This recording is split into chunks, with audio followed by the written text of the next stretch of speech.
ট্রেনের কামরায় শ্লীলতাহানির অভিযোগে গ্রেপ্তার হলেন সিধু কানহু বিরসা বিশ্ববিদ্যালয়ের এক অধ্যাপক। হাওড়া থেকে তাকে গ্রেপ্তার করে রেল পুলিশ। ধৃত অধ্যাপক সুমন পালের বাড়ি কলকাতার বাগুইয়াটি এলাকায়। অভিযোগ, 26শে মে রাতে হাওড়া চক্রধরপুর ট্রেনের এসি কামরায় পুরুলিয়ার দেবেন মাহাতো মেডিকেল কলেজের এক মহিলা চিকিৎসক ও অ্যাসোসিয়েট প্রফেসরের সঙ্গে সহযাত্রী ছিলেন সুমন পাল। অভিযোগ, 27শে মে ভোরে বিষ্ণুপুর স্টেশনে পৌঁছানোর আগে চলন্ত ট্রেনেই ওই মহিলাকে শ্লীলতাহানির চেষ্টা করেন তিনি। ঘটনার পরদিন বাঁকুড়া স্টেশনে নেমে জিআরপি থানায় লিখিত অভিযোগ দায়ের করেন ওই মহিলা। অভিযোগের ভিত্তিতে তদন্ত শুরু করে রেল পুলিশ। অবশেষে গতকাল হাওড়া থেকে অভিযুক্ত অধ্যাপককে গ্রেপ্তার করা হয়। এদিন তাকে বাঁকুড়া জেলা আদালতে পেশ করা হলে আদালত 7 দিনের জেল হেফাজতের নির্দেশ দেয়। ভারতীয় ন্যায় সংহিতার 62, 64 ও 74 ধারায় মামলা রুজু করেছে রেল পুলিশ। ঘটনায় চাঞ্চল্য ছড়িয়েছে পুরুলিয়া ও বাঁকুড়ায়। নিউজ আজ বাংলা, বাঁকুড়া।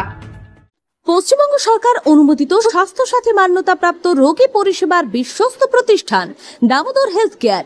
এখানে রয়েছে 24 ঘন্টা emergency service, doctor chamber, semi modular OT, orthopaedic surgery, প্রসূতি ও গাইনি বিভাগ, general surgery, ENT surgery, uro surgery, micro বা ল্যাপ্রোস্কোপিক সার্জারি, মেডিসিন বিভাগ, upcoming ICU, dialysis, advance physiotherapy, diagnostic centre, pharmacy, 24x7 lift ও অ্যাম্বুলেন্স পরিষেবা, medical insurance. আমাদের ঠিকানা মিল মোড়, কোতুলপুর, বাঁকুড়া। মোবাইল নাম্বার 9475240280 অথবা 9475240290 অথবা 9647180100।